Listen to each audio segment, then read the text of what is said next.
we'll talk about that coming up. Sounds really cold coming our way. Yeah. Cassie, thank you. They did not see the death and dying that we have seen. So it's basically just to wake up and pay attention. Despite years of progress fighting HIV and AIDS, the number of new HIV infections in East Tennessee is growing. And as WBIR 10 News reporter Grant Robinson shows, those living with HIV and AIDS want to put an end to the stigma around the disease. Grant? Kendall, the most recent data from the CDC shows that there are more than 16,000 Tennesseans that are HIV positive. A little more than half of those infections have progressed to AIDS. And while a diagnosis is no longer a death sentence, there's still a lot of work to be done to end the disease. Jeff Simmons tested positive for HIV in 1991. The CDC reports more than 30,000 people died from AIDS that year. I didn't think I'd make 50. Because at that time, people actually got it and died months apart. The AIDS crisis peaked in 1995. More than 50,000 people died that year.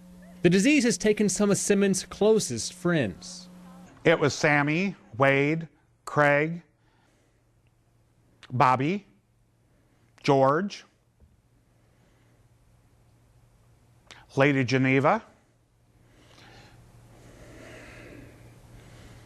That's what I can think of right at the moment.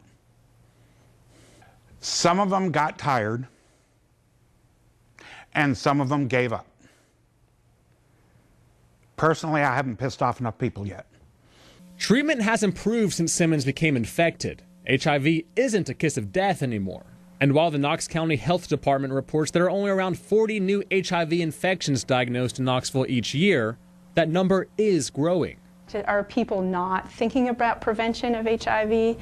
I think that is a part of some of the numbers going up. Dr. Kelly Cooper says a number of new infections are transmitted by behaviors other than gay sex. The CDC says IV drug use now accounts for transmitting 7% of new infections. Because the old question is how'd you get it? It doesn't matter. You got it. Simmons says everyone has a part to play in addressing HIV and AIDS. Know your status. Get tested. Because if you don't know, it does more harm than if you do know. County health leaders say everyone should get tested at least once, and finding a place to get tested is about as easy as it gets. All you have to do is text your zip code to Know It. That's 566948. Kendall? Grant, thanks for that report. An East Tennessee Facebook group with more than 80,000 members gave away food